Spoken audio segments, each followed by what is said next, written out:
আমি যে মতিচুরের লাড্ডু করব তার জন্য যে বেসন নিয়েছি এর মধ্যে আমি কিচ্ছু দেব না, শুধু জল দিয়ে এটাকে অল্প অল্প জল দিয়ে দিয়ে এটাকে রেডি করে নিতে হবে।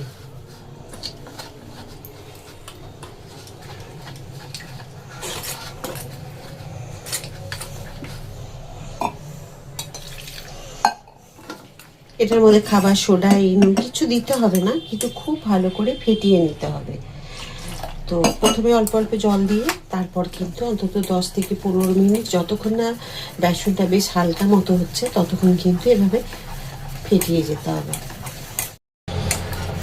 দেখুন এইরকম হবে ব্যাটারটা, এর থেকে পাতলা নয় আবার এর থেকে মোটাও নয়, তাহলে কিন্তু ভালো হবে না মতিগুলো। মতিচুরের লাড্ডু মতিগুলো যদি ঠিকঠাক না হয় কিন্তু তাহলে লাড্ডুটা দেখতেও ভালো লাগবে না আর খেতেও ভালো লাগবে না। দেখুন আমি অনেকক্ষণ ধরে ফাটিয়ে নিয়েছি বা ফেটিয়ে নিয়েছি। আমি কড়াই তেল বসিয়ে দিয়েছি এখানে, আর এখানে আমি একটা পাইপিং ব্যাগ নিলাম।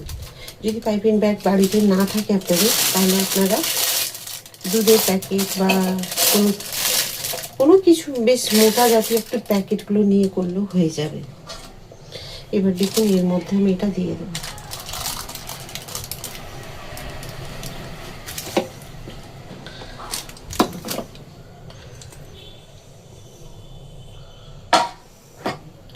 বেসনের প্যাকেট, দুধের প্যাকেট, যেসব প্যাকেট আপনাদের সুবিধে মনে হবে সেই সব প্যাকেট নিয়ে নিতে পারবেন। এইভাবে গার্ডার দিয়ে মুখটাকে বন্ধ করে দেবো, এইভাবে টাইট করে দেবো। এই যে দেখুন, এরপর যখন এই তেল গরম হয়ে যাবে তখন আমি যতটা ছোট পারবো এখান দিয়ে কেটে দেব। ব্যাস,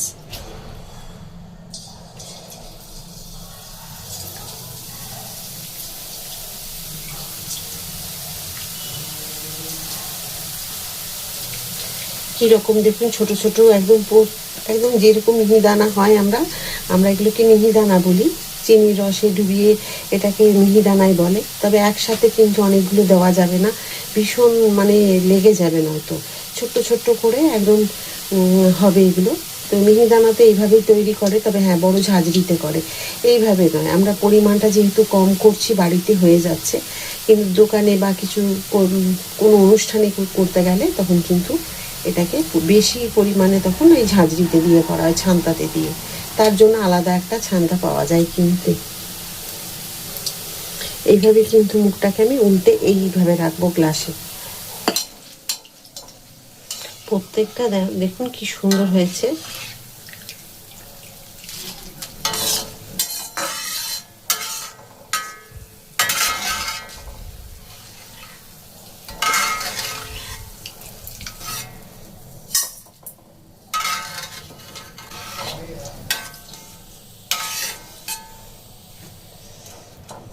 আবার এইভাবে তৈরি করে নেব।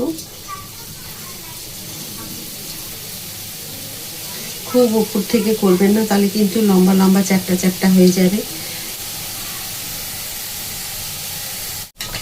এই অল্প অল্প করে ভেজে নিতে হবে, অনেকটা সময় লাগবে। দেখুন কীরকম হয়েছে বুঁদিগুলো, মানে সব থেকে ছোট ছোট দানা, যেটা মিহি দানা বলি আমরা। এটা যদি আমরা লাড্ডু পাকিয়ে দিই, যদি যে মতিচুর লাড্ডু বা দরবেশের লাড্ডু, তাহলে কিন্তু হয়ে গেল লাড্ডু। আর না হলে যদি চিনির রসের সাথে মিশিয়ে রেখে দিই তাহলে হয়ে গেল মিহিদানা। একদম গোল গোল, কি সুন্দর হয়েছে দেখুন। এই যে এগুলো গরম তো, আর আমি এক বাটি নিয়েছি। এক বাটিতে দেখুন কত হয়েছে, আমার একটা ভর্তি বড় বাটি এই বাটির সমান হয়েছে। এই যে দেখুন কি সুন্দর হয়েছে, এত সুন্দর হয়েছে মানে নিজের মনকে বিশ্বাস করতে পারছি না যে এত সুন্দর বাড়িতে তৈরি করা যায়। তো চলুন এবার চিনির রসটা রেডি করে নিই। এই বাটির আমি এক বাটি বেসন নিয়েছিলাম চেপে চেপে, তো আমি বেশি মিষ্টি দেব না, আপনারা চাইলে দিতে পারেন। আমি হাফ বাটি দিলাম, দেখুন হাফ বাটি থেকে একটু বেশি, মানে অর্ধেক বাটি থেকে একটু বেশি। অর্ধেক বাটিরও দেবো কম জল, তাহলে তাড়াতাড়ি হয়ে যাবে। আমি দিয়ে দেবো একটু ফুড কালার, এইটা আপনারা দিলে দিতেও পারেন, না দিলেও চলবে, কারণ একটু দিলে বেশ সুন্দর লাগে দেখতে, সেই কারণে আমি দিলাম। এই যে দেখুন,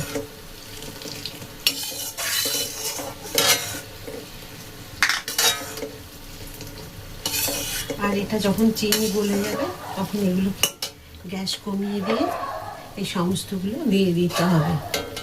এটা কোনো চিটচিটে একটা দুতার করতে হবে না।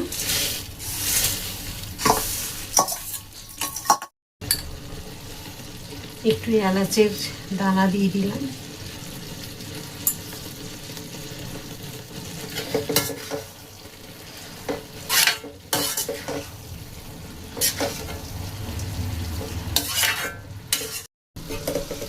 এটা একটু সময় নিয়ে একদম লো ফ্লেমে এগুলো করে নিতে হবে, হাই ফ্লেমে একদম দেওয়া যাবে না।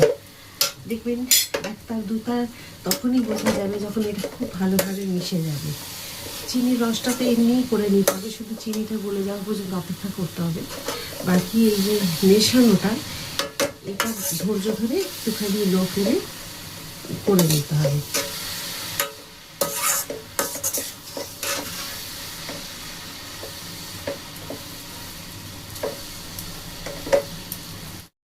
এখন দিয়ে দেবো চার মগজ। এগুলো দিতে এই দরবেশের লাড্ডু বা মতিচুর লাড্ডুতে এগুলো দিলে খুব ভালো লাগে, দেবেন, ভীষণ ভালো লাগে।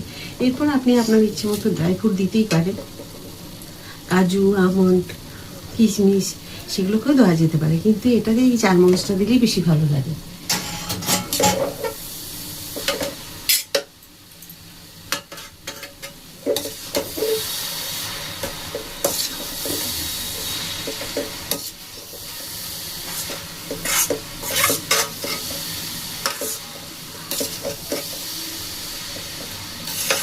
মগজগুলো দিতে আরো সুন্দর লাগছে দেখতে।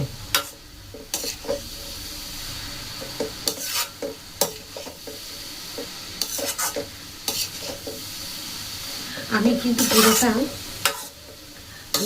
ঘি দিয়েছিলাম কিছুটা, বেশিরভাগটাই ছিল সাদা তেল, ওটা আমি পরে একটু দিয়ে দিয়েছিলাম। আর যদি আপনারা ঘি বা তেলের সাথে না ভাজেন তাহলে এই সময়তে অন্তত 4-5 চামচ ঘি দিয়ে দিলে হবে। আমি ভাজার শেষের দিকে আমি একটুখানি ঘি দিয়েছিলাম, একটু তেলের প্রয়োজন পড়েছিল, তো সেই সময়টা আমি তেল না দিয়ে একটু ঘি দিয়েছিলাম। 30 মিনিট পরে ফিরে এসে আপনাদেরকে দেখাবো যে কীরকম হলো। ঠান্ডাও হয়ে যাবে, এটা খুব ভালোভাবে চিনির রসটা টেনেও নেবে। দেখুন এখানে একটু ঠান্ডা হয়েছে, পুরো ঠান্ডা হলে কিন্তু খুব ভালো বাঁধা যাবে না। আপনারা 2 হাতে করেও তৈরি করে নিতে পারেন। আর দেখুন কত সহজে এগুলো লাড্ডুগুলো তৈরি হয়ে যাচ্ছে। আপনারা চাইলে এর থেকে বড়ও সাইজ করতে পারবেন। এইগুলো আমি দোকানে যেরকম সাইজ পাওয়া যায় ঠিক সেই সাইজগুলো করছি।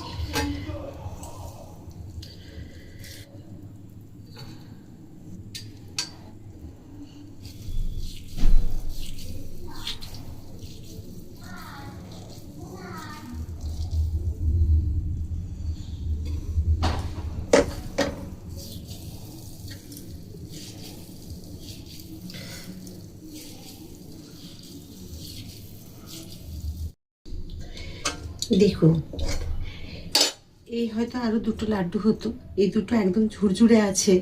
আমি এগুলোকে রাত্রেবেলায় দিয়ে দেবো খাওয়ার সাথে, রুটির সাথে দিয়ে দেবো এগুলোকে।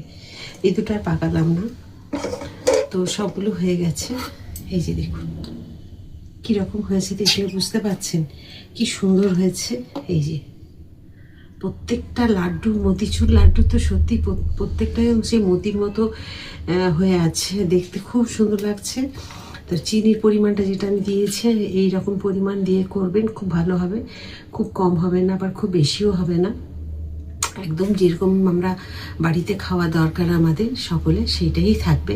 এর থেকে বেশি দিলে আর একটুখানি চিটচিটে হয়ে যাবে, কিন্তু এটা একদম ঠিক আছে। তো আপনারা একবার এভাবে তৈরি করুন মতিচুর লাড্ডু। যদি মতিচুরের লাড্ডু আপনাদের সকলে ভালো লেগে থাকে তো একবার তৈরি করে খান, আর কেমন হয়েছে কমেন্ট করতে একদম ভুলবেন না। যদি ইউটিউব থেকে দেখে থাকেন তাহলে লাইক, সাবস্ক্রাইব আর শেয়ার করে আমার সাথে থাকবেন, আর ফেসবুক থেকে দেখে থাকলে ফলো করে দেবেন। আবার একটা নতুন কিছু রান্না নিয়ে আপনাদের সকলের কাছে আমি চলে আসবো। সবাই খুব ভালো থাকুন।